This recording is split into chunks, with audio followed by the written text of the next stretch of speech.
segunda parte del nuevo nacimiento.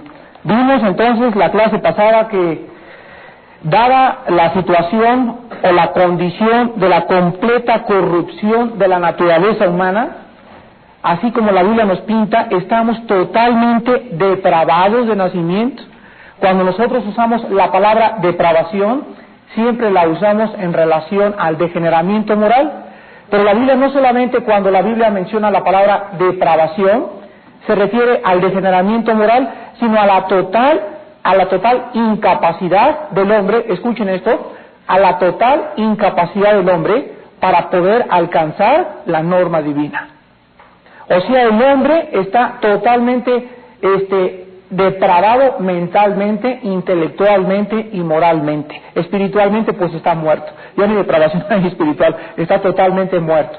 Entonces, esta incapacidad total y absoluta del ser humano es la que pone la base de Dios para que nosotros podamos verdaderamente volver otra vez a crear una nueva creación, Dios en nosotros, y volver otra vez a comunicarnos con ese Dios que nos desconectamos de Él cuando el hombre se separó espiritualmente de Él. Entonces vimos la clase pasada que por la completa corrupción y depravación de la naturaleza humana, Dios demandaba en su palabra una nueva creación. Por eso Cristo le dijo a Nicodemo, Nicodemo, ni tus religiones, ni tus sacrificios, ni tus mandas, ni tus peregrinaciones, ni tu bautismo, ni nada te puede cambiar. Tú necesitas nacer de nuevo. Y vamos a ver en esta mañana la continuación de lo que es el nuevo nacimiento. Abran sus Biblias en el libro de los Efesios, capítulo 2. Efesios, capítulo 2. La clase pasada vimos en primer lugar que el nuevo nacimiento es una obra de Dios. Vimos que ningún ser humano, aunque se lo proponga, puede nacer de nuevo, ni puede por sí mismo crear una nueva criatura dentro de él. Entonces el mundo busca religiones, busca los santos óleos, busca persinarse, busca miles de cosas. Pero el nuevo nacimiento no es obra ni de carne, ni de voluntad de carne, ni de varón, sino del Espíritu Santo. Es el Espíritu el que efectúa este cambio interior en el ser humano. Vimos también la clase pasada que es una nueva creación, no es una reforma social. Por ejemplo, el grupo de alcohólicos anónimos, neuróticos anónimos, psiquiatras, psicólogos, todas son reformas que quieren, hagan de cuenta que es un árbol y, por ejemplo, una rama es el alcoholismo, otra rama son los nervios, otra rama es la neurosis. Entonces tú vas a que te corten solamente una rama, otra rama, pues la persona ya dejó de beber. Pero aunque la persona deje de beber y aunque no esté nerviosa, la persona sigue con odio, sigue con rencores, sigue con problemas. Entonces Cristo no vino a hacer reformas, vino a atacar la raíz. Si el árbol está produciendo frutos podridos, de nada sirve, como ayer nos decía el señor Curry en el desayuno. Si tienes una casa, un hoyo y está cayendo el agua, aunque le seques y le seques, el problema no se soluciona. Se tiene que reparar la causa. Entonces, el Evangelio de Jesucristo es la razón por la cual Jesucristo predicó y nos dijo que el nuevo nacimiento es la única solución para el problema del ser humano. Mientras el ser humano no nazca de nuevo, el ser humano continuará viviendo en un estado de depravación delante de Dios. Entonces Dios demandaba una nueva creación, una nueva criatura, matar a Armando, matar a Claudia, matar a Sergio, matar a María Elena, enterrarlos, sepultarlos y resucitar a una nueva persona. Y esa nueva persona resucitada sería la única que podría agradar y alcanzar las normas tan altas que Dios demanda de lo que Él creó. Y la norma de Dios es la santidad, porque sin santidad nadie podrá ver a Dios. El libro de los Efesios, en el capítulo 2, nos explica bastante acerca de lo que Dios hizo con nosotros en el nuevo nacimiento. Dice, y Él os dio vida. ¿Cómo que vida? Pues que no estamos vivos. También lo vimos en la clase pasada, que existíamos pero no vivíamos. O sea, éramos exactamente igual que las plantas. Ahora tenemos vida por primera vez. Ahora vas tú a la playa y admiras por primera vez, pienso, la creación de Dios. Yo nunca pude admirar la creación de Dios antes de que fuera Cristo. Me acuerdo que íbamos a Acapulco y todo, y pues eran puras borracheras, y puro esto y el otro, y regresaba y me decían, ¿y cómo te fue en Acapulco? Pues repadre, la pasamos de suave. Pero nunca pude apreciar y sentarme en el mar y decirle, Señor, los cielos cuentan tu gloria y el firmamento la obra de tus manos. Nunca me puse a pensar el sol, las estrellas, el mar, la inmensidad de las rocas. Nunca pude ver a Dios en ello, porque yo no estaba vivo, estaba muerto espiritualmente. Pero ahora que tenemos vida, el cristiano comienza a vivir por primera vez. Y la vida que Cristo nos ha traído tiene que ser caracterizada por una vida de paz. Una vida de paz. Paz en la tierra a los hombres de buena voluntad. Él nos dio vida, entonces, cuando estábamos muertos, dice, y aquí nos dicen que en nuestros delitos y pecados, en los cuales anduvimos en otro tiempo, siguiendo la corriente de este mundo, conforme al príncipe de la potestad del aire, el espíritu que ahora opera en los hijos de desobediencia, entre los cuales también todos nosotros vivimos en otro tiempo, en los deseos de nuestra carne, haciendo la voluntad de la carne y de los pensamientos, y éramos por naturaleza hijos de ira, lo mismo que los demás. Entonces la Biblia nos explica y nos dice lo siguiente. Este es el antiguo hombre. El antiguo hombre llevaba una corriente, y la corriente era hacia abajo. Al antiguo hombre lo dominaba la carne.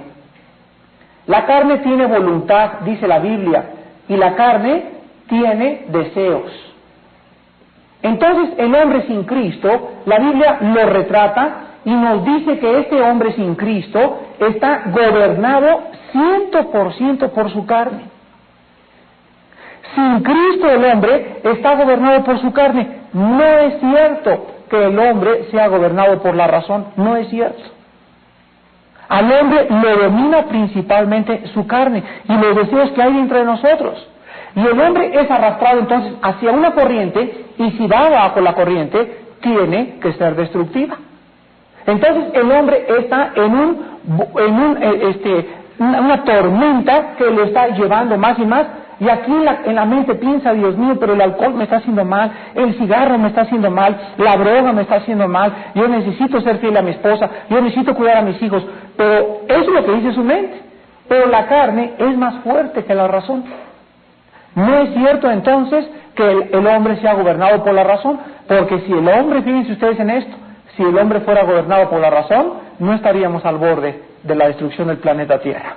Estamos al borde de la Tercera Guerra Mundial. ¿Por qué? Porque no ha podido haber razonamiento para llegar a la paz. Las pasiones dominan al ser humano.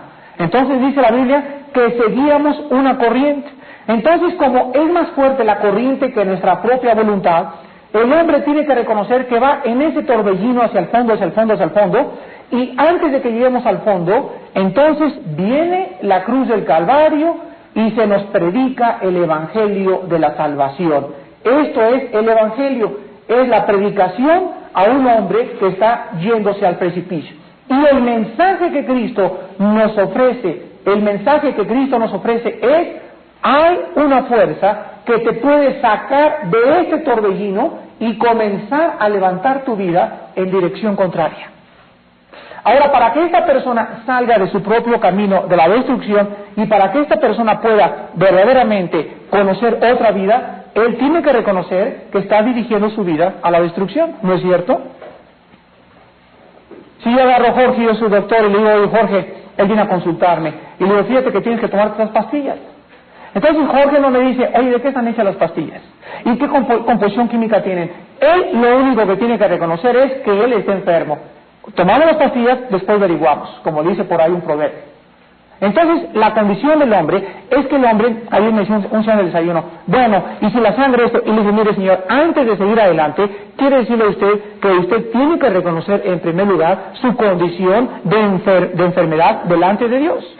Que Cristo es el Salvador, y una vez que usted crea en eso y le recibe en su corazón, Dios le va a aclarar todas las cosas que usted necesita, porque ahorita, aunque yo se las quisiera explicar, su entendimiento no percibiría las cosas del Espíritu, porque son locura a la razón. No se pueden racionalizar, se tienen que decir perdón, y que podemos salir, es lo que dice Romanos 8, llama la ley del pecado y del amor. La ley es una ley, la palabra ley significa algo que es constante.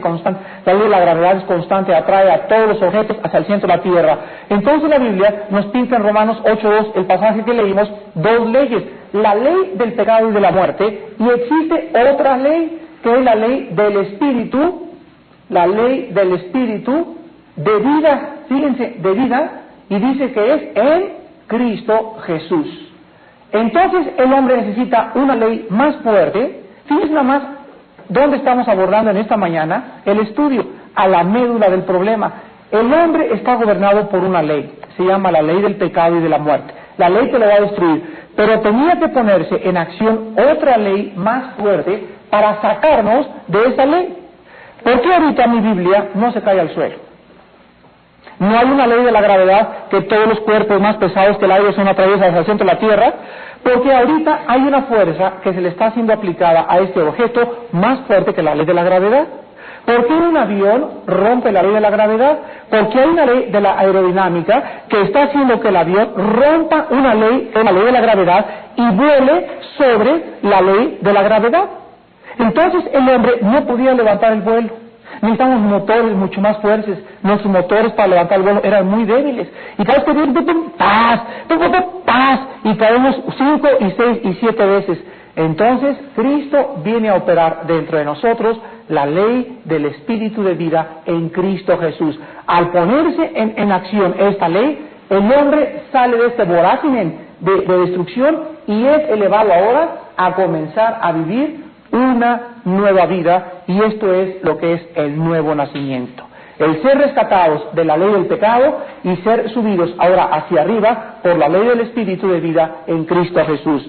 Entonces vamos a ver en esta mañana qué hará el nuevo nacimiento en nosotros. ¿Qué hará el nuevo nacimiento en nosotros? En primer lugar, quiero decirles a ustedes que el nuevo nacimiento nos dará la capacidad de vivir una vida santa. Nos dará la capacidad de vivir una vida santa. Vean Hebreos 12:14. Nos dará la capacidad de vivir una vida santa.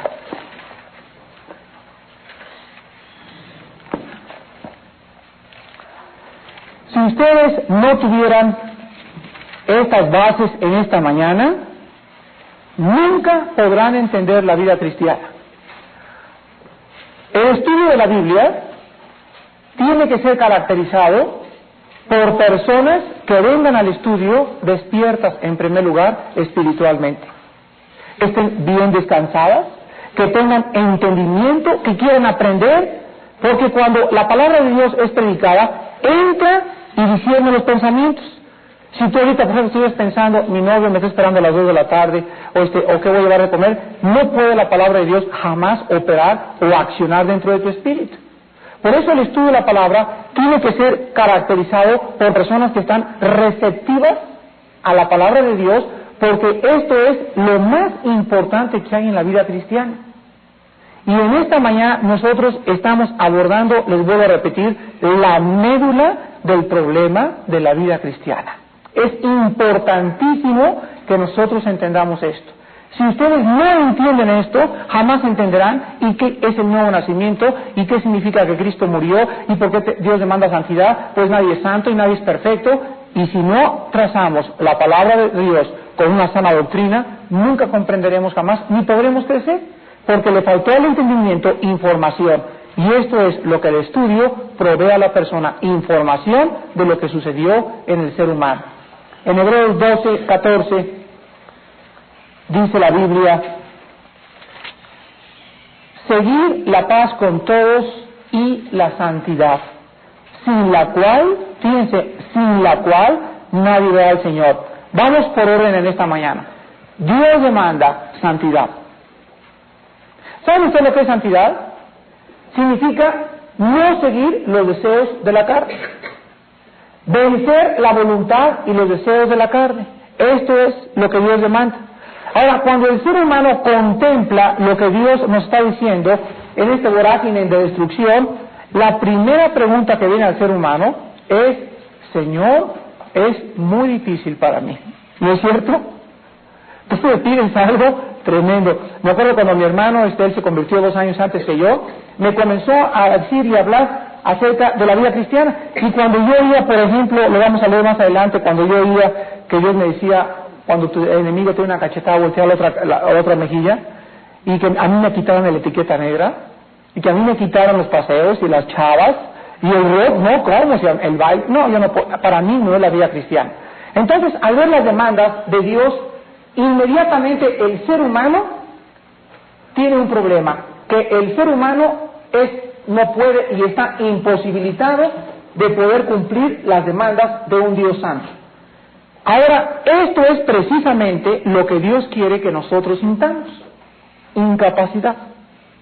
Entonces Dios agarra, hagan de cuenta que el pizarrón son los 10 mandamientos, amarás a Dios sobre todas las cosas, no fornicarás, no robarás, Entonces el hombre llega y está en el monte con truenos y con todo, y se inclina a ver los 10 mandamientos, y le dice, Dios mío, tú nos pides cosas que, de acuerdo a nuestra naturaleza humana, por sí solas son imposibles de vivir. Los 10 mandamientos es la norma de Dios. Entonces cuando el hombre ve los 10 mandamientos, dice, Dios mío, y le dijeron cuando Moisés les dio los 10 mandamientos, le dijeron a Moisés, así lo haremos, y los cumpliremos. Pero cuando fueron a la práctica, y por ahí los señorones comenzaban a ver a las muchachitas, y por ahí comenzaban a ver de que, híjole, qué rico pastel de queso, pues estoy enferma, pero no me importa, pero yo no como ese pastel de queso. Cuando quisieron poner a la práctica lo que Dios nos mandaba, se dieron cuenta que fracasaron. Y nadie cumplió los 10 mandamientos. Entonces, cuando Cristo vino al mundo, se encontró que las personas querían seguir meticulosamente los mandamientos, pero no del corazón. Habían olvidado lo principal, que era el amor de Dios. Entonces dice el libro de Gálatas que los 10 mandamientos fueron el ayo. ¿Saben ustedes lo que es el ayo? Es la nana. Háganme cuenta, ven para acá. Yanina es la ley. Entonces, ponte aquí en el pizarrón, ella es la ley. Entonces ella trae y me dice, eso tienes que hacer, el otro. Entonces yo le digo, Dios mío, no puedo cumplir estas demandas. Entonces Yanina me agarra de la mano, ¿sabe lo que es la nana? La nana es alguien que me lleva, y María Elena es Cristo. Entonces ella me lleva y me presenta con Cristo y me dice, tú no lo pudiste obedecer, pero a él sí lo vas a poder hacer. Entonces la ley se da la vuelta y se va y me deja en las manos de Cristo, en las manos del Salvador. Y ahora el Salvador me dice, yo he cumplido por ti lo que tú nunca pudiste haber cumplido, que fueron los 10 mandamientos. Entonces, ¿cuál fue el propósito? Gracias, Elina. ¿Cuál fue el propósito de que Dios nos diera la ley? Mostrarnos que no podíamos cumplirla. La ley nos obligaba a buscar a alguien que nos pudiera ayudar a cumplirla. Entonces Dios levanta a su Hijo en la cruz y nos dice, Él cumplió los 10 mandamientos. Nadie fuera de Cristo los ha cumplido. Y ahora, como tú sabes que no puedes cumplir los 10 mandamientos, solo te pido que recibas al que los cumplió. Y cuando Cristo entra a mi vida, Él trae, al entrar a mi vida, Él trae la justicia de Dios a mi espíritu. Él trae la santidad de Dios a mi espíritu, y Él trae a mi vida lo más importante, el poder para de ahí en adelante continuar viviendo una vida santa delante de Dios. Entonces, el principal punto que nosotros estamos abordando en esta mañana es que el nuevo nacimiento era necesario para ser santos, porque sin santidad nadie ve a Dios. Y ahora, como ser santos no podía ser nadie santo porque era imposible, Dios cumple por nosotros esa santidad. Dios nos las imputa, Dios nos las regala, y ahora nos dice solamente, agárrate de mi Hijo Jesucristo y no te vuelvas a soltar de Él. Esto es lo que el nuevo nacimiento hace en nosotros.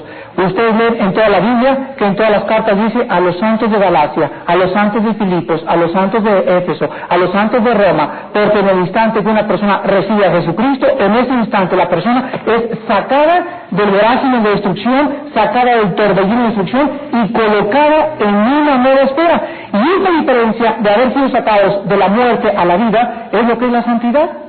No es que seamos buenos, el ser santo no significa ser bueno, significa ser diferente, apartado de la basura y sacado y lavado con la sangre preciosa de Jesucristo.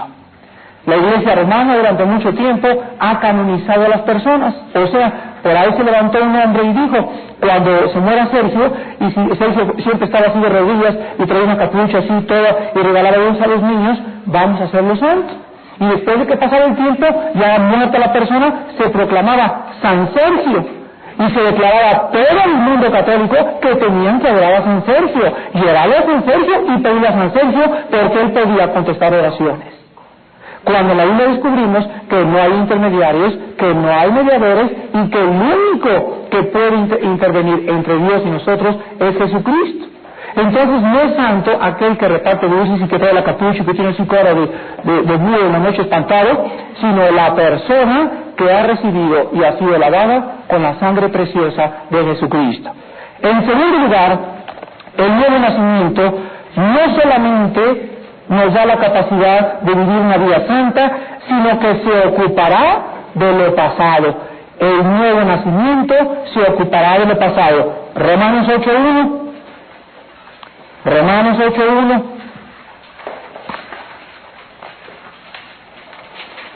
No solamente nos da la capacidad de ser santos, sino que también se ocupa de lo pasado. Ahora pues, ninguna condenación hay para los que están en Cristo Jesús. Los que no andan conforme a la carne, sino conforme al Espíritu. Entonces aquí se ve quiénes son los nacidos de nuevo. Los que ya no están siguiendo, o por lo menos no están ya obedeciendo, o están luchando. Hay muchos cristianos en esta mañana que son nuevos en Cristo y traen unas luchas, y yo los entiendo, porque también existen en mí esas luchas. Cualquiera creía, no, ya los predicadores están, ya la hicieron, ya están acá. Pero el día que yo me levante y no me fortalezca con la palabra, y no ore y no comulgue con Dios, estoy en la misma posición de un cristiano recién nacido para caer en cualquier pecado, por más grave que sea, por mi falta de comunión con Dios. Entonces, no hay condenación. En segundo lugar, el nuevo nacimiento se ocupa de lo pasado. ¿Qué significa esto? Que no importa el pecado que hayas hecho en tu vida pasada.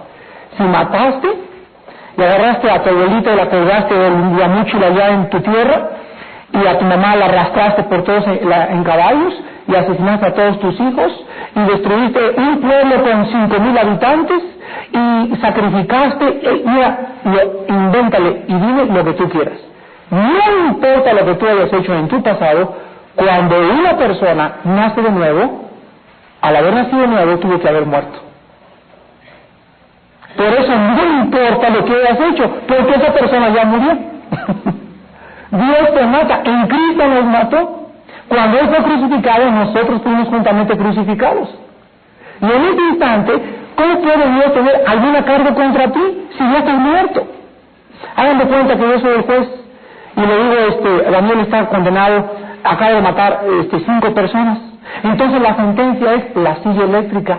Entonces yo agarro a Daniel y abrimos el expediente en el juzgado y sentamos a Daniel en la silla eléctrica y le aventamos la carga de 3,000, 4,000 voltios, queda electrocutado, chichinado y semillas, lo enterramos, y en ese instante el expediente de Daniel, ¿qué pasa? Se cierra y se archiva y ya no hay ningún problema. Y si Daniel de repente se aparece al otro día caminando entre el juzgado y decimos, Dios mío, pero ¿cómo es posible? Si este muchacho ayer lo electrocutamos, judicialmente la ley ya no puede otra vez o doblemente matarlo, porque la ley dice que tiene que morir una sola vez, y la segunda vez, aunque él se levante los muertos, ya no lo pueden volver a condenar porque ya se ejecutó la sentencia.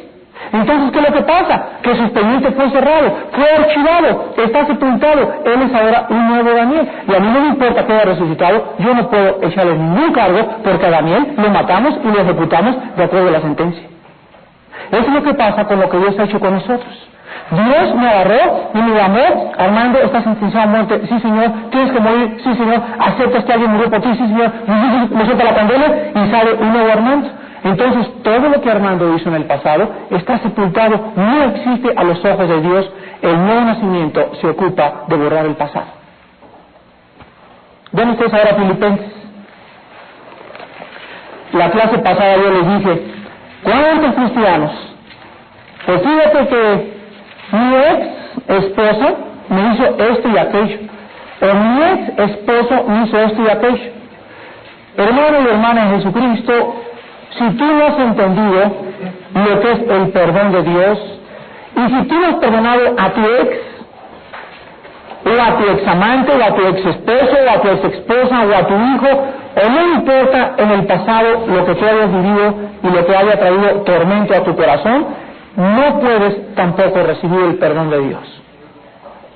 Y si hay algo que detiene al cristiano y le impide correr la carrera de la fe y le impide caminar con Dios, es estar pensando el cristiano en su carne, porque estos no son pensamientos del Espíritu, estar pensando en su carne lo que pudo haber hecho o lo que le hicieron en el pasado.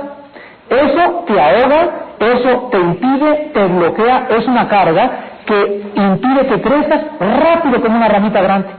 Dios quiere que tú te consideres muerto al pecado en esta mañana, que entiendas que eres una nueva criatura, eres una nueva creación y que necesitas vivir de acuerdo a este pensamiento. Dice Filipenses, capítulo 3, versículo 13 y 14. Hermanos, yo mismo no pretendo, dice el apóstol Pablo, yo mismo no pretendo haberlo ya alcanzado. Pero una cosa hago, olvidando ciertamente lo que queda atrás y extendiéndome a lo que está delante. Prosigo la meta al premio del supremo llamamiento de Dios en Cristo Jesús. Entonces Pablo dice a una cosa, me hicieron tanto daño. Bueno, hay tantas cosas que podríamos pensar de lo que hemos sufrido en el pasado. Pero la persona que esté pensando en el pasado, escuchen esto, se está atormentando. Porque el miedo, el temor, es tormento del alma. Y mientras tú estés volteando hacia el pasado y recordando lo que sufriste o lo que te hicieron, no podrás extenderte adelante, porque estarás siempre así y para allá. Para allá Dios tiene nueva vida para ti y tú estás volteando para atrás y trayendo memorias, y todas esas memorias te impiden disfrutar lo que tú estás allá adelante.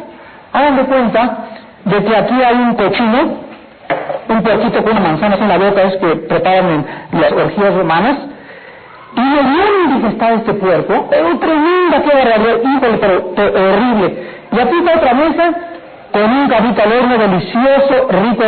Entonces cada vez que yo vengo a comerme el cabrito al horno, volteo y recuerdo, híjole, ese puerco me hizo y me revolvió las entrañas, dice el otro. Oye, mientras yo siga pensando en los retortijones que me dio el puerco, ¿ustedes creen que voy a poder comerme el carrito que me están poniendo enfrente? No, porque me sigue trayendo a la memoria el daño que me hizo hace 2 o 3 días. Pero si yo me digo que ese puerco era un cochino puerco que no servía para nada y lo que me están dando es un nuevo manjar, entonces puedo disfrutar el nuevo manjar. Y así pasa en la vida cristiana.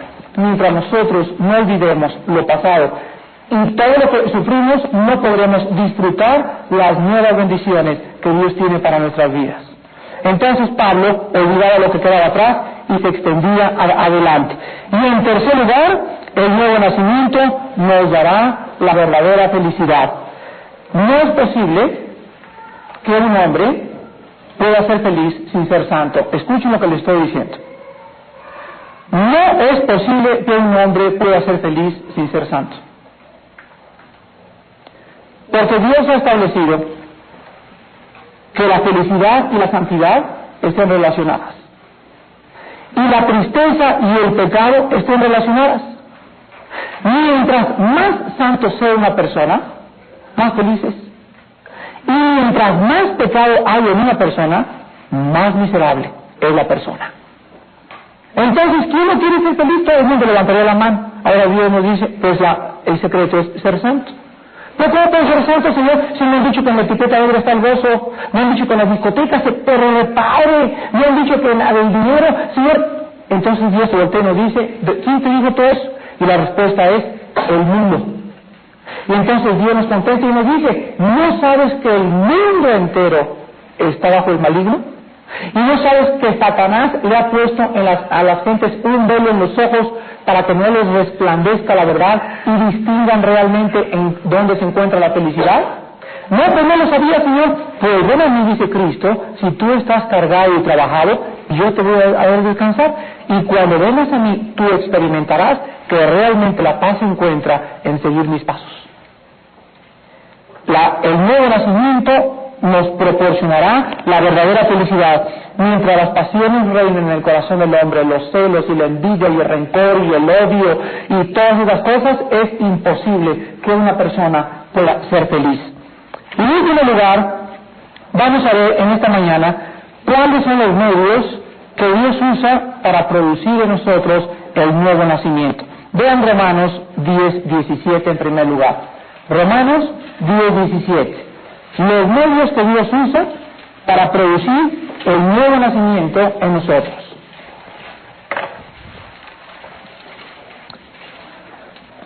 Así pues, la fe es por el oír y el oír por la palabra de Dios. Unos jóvenes por allá en Valle Dorado y les pedí a los jóvenes que nos dieran testimonios personales de lo que Dios había hecho en sus vidas. Pasó una muchacha y nos comenzó a decir que ella había visto una vez un cielo abierto, que no sé qué tantas cosas, y que en su cuarto le dio sentimiento, y que porque le preguntamos que cómo había recibido a Cristo, y nos dijo que así había recibido a Cristo. Desde que ella estaba hablando, yo me di cuenta que esa muchacha no era salva, que era imposible que esa muchacha tuviera una experiencia salvífica con Cristo.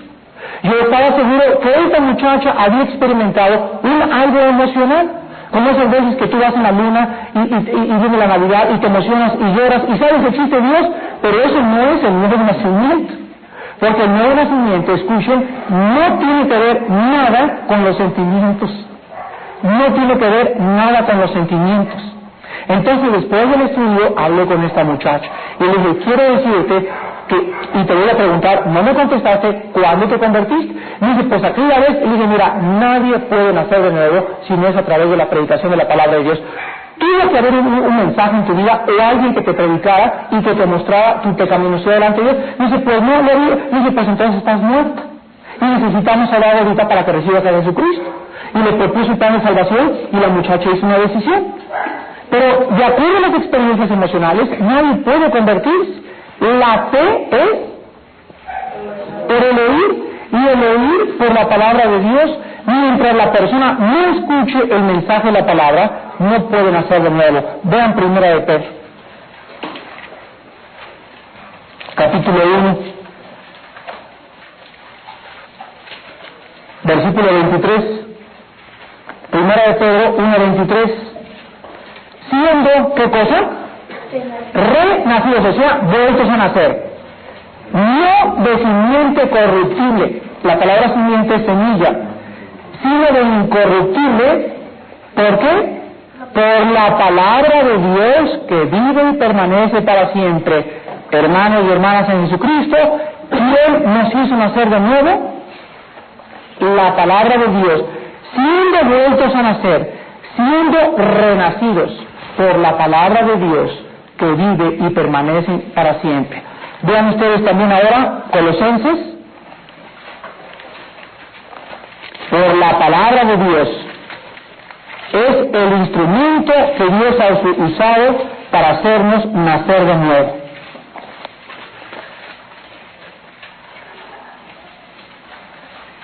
Colosenses capítulo 1, del 3 en adelante. Escuchen lo que Pablo, fíjense cómo toda la Biblia está llena de lo mismo, es la palabra, la palabra, la palabra. Colosenses 1, del 3 en adelante, fíjense lo que Pablo le escribe a los colosenses. Siempre orando por vosotros, damos gracias a Dios Padre de nuestro Señor Jesucristo, habiendo oído de vuestra fe en Cristo Jesús y del amor que tenéis a todos los santos, a causa de la esperanza que os está guardada en los cielos, de la cual habéis oído por la palabra verdadera del Evangelio. Escuchen esto, que ha llegado hasta vosotros, así como a todo el mundo, y lleva fruto y crece también en vosotros, desde el día que oísteis y conocisteis la gracia de Dios en verdad. Vean ustedes que cuando la palabra es recibida en mi corazón, produce en primer lugar el nuevo nacimiento. Si la palabra es recibida y nazco de nuevo, comienzo, dice la Biblia, otra vez, a llevar fruto. Es la palabra en nosotros lo que produce el fruto del Espíritu, lo que produce el nuevo nacimiento, lo que produce la paz, lo que produce consolación, lo que produce esperanza, la esperanza que nos ha sido dada en los cielos, donde dice Pablo, es la palabra, la fuente del poder. nunca jamás ni los sentimientos ni las emociones. Yo conozco personas que el día que recibieron a Jesucristo no tuvieron emociones, ni sintieron ningún choque eléctrico, ni sangolotearon por acá, ni aullaron, ni les salió fuego por ninguno por las narices. Nada pasó. Fue como el viento. Vino el viento, no sé ni de dónde vino, ni a dónde fue, pero esa persona fue tocada y nació de nuevo en esa reunión. Ayer en el desayuno hubo personas que estaban cayéndose, llore, y hay otras personas que yo vi, inmutables, tocados por dentro, sentidos por dentro que estaban recibiendo al Señor, pero no había ninguna experiencia de emoción exteriorizada a través de sus sentimientos. Todos somos diferentes, pero el nacimiento es producido por la predicación de la palabra de Dios. Es el instrumento que Dios usa. Y en segundo lugar, no solamente la palabra de Dios, vean ustedes ahora Efesios 1, también el Espíritu Santo. O sea que el Espíritu Santo usa la palabra de Dios. Efesios 1, del 13 al 14.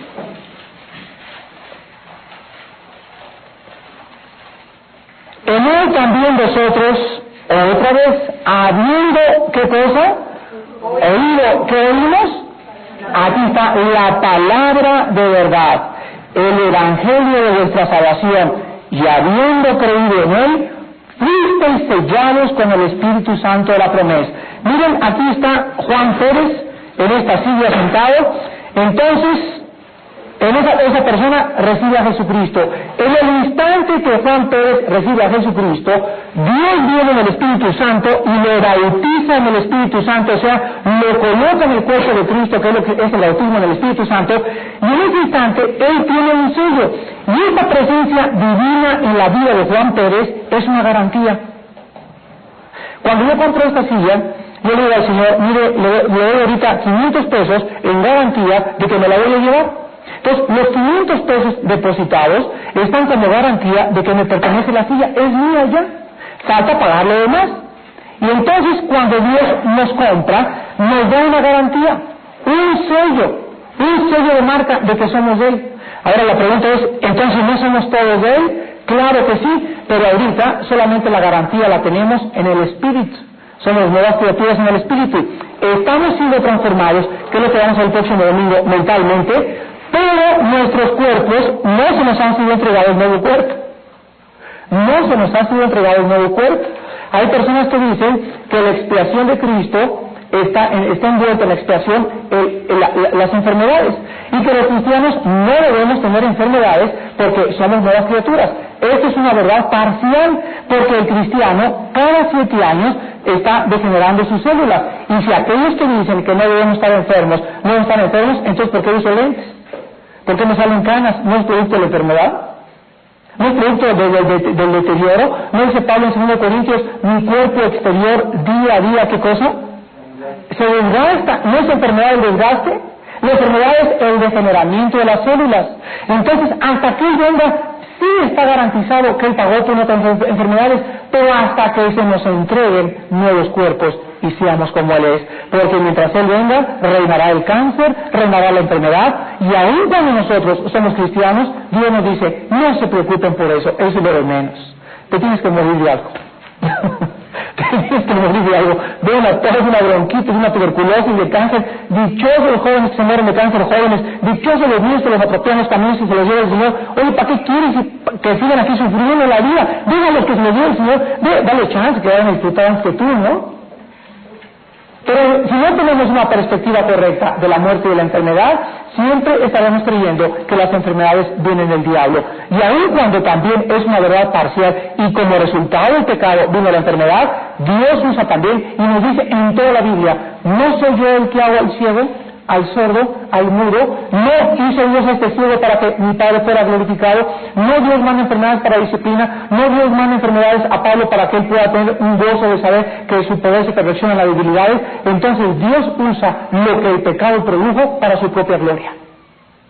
Y esto es lo que nosotros tenemos que entender. Y si no entendemos el plan de salvación, el mecanismo y lo que Dios ha hecho, ¿cómo podremos predicar y enseñar y decirle a la gente el Evangelio? Y el cristianismo es el sistema de pensamiento, como decíamos en el desayuno, que más puede ofrecer al ser humano: esperanza, fe y consolación eterna en Cristo Jesús. Oremos.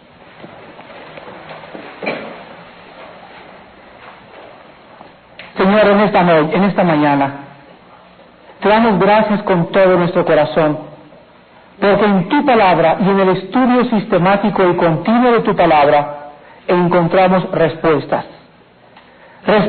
a incógnitas intelectuales, espirituales, que el ser humano tiene en su corazón, pero que no les son dadas a los indoctos e inconstantes, sino a aquellos que han alcanzado madurez.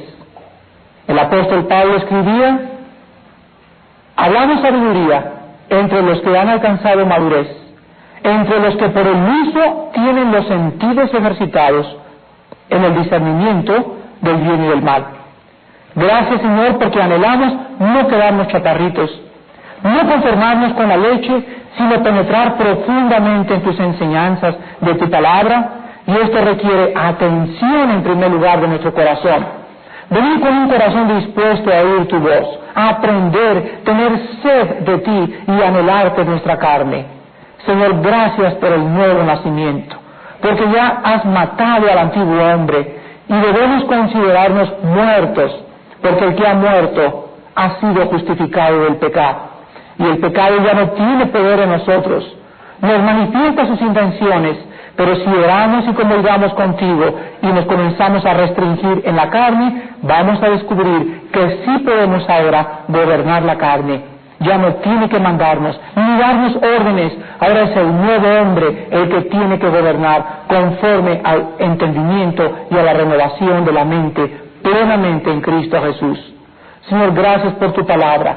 Enséñanos a amarla. Ella es la fuente del poder, y gracias por tu Espíritu que usó la palabra para volvernos a criar delante de tus ojos como nuevas criaturas por todos los siglos en Cristo Jesús.